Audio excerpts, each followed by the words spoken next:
The Forum of Trajan was built by architect Apollodorus of Damascus. Construction began in 112 CE. The Column of Trajan.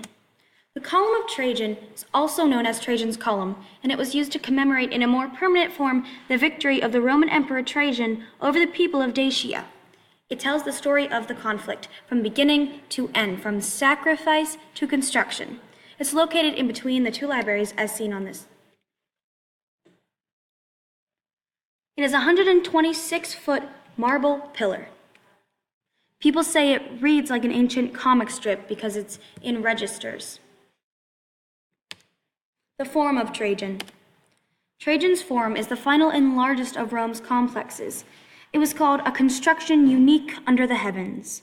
It included a temple dedicated to Trajan and two libraries built of brick. The main part of the building was the main square. The Forum had a martial theme, reminding visitors that it was constructed from the proceeds of Trajan's military campaigns against the Dacians. The Markets of Trajan. Market is the name given in the early 20th century to a complex of buildings in Rome during the reign of Trajan. These markets were built at one end of Trajan's Forum, and they had mostly commercial functions. The buildings were made out of concrete faced with brick, one of the best examples of imperial Roman architecture with the use of these materials.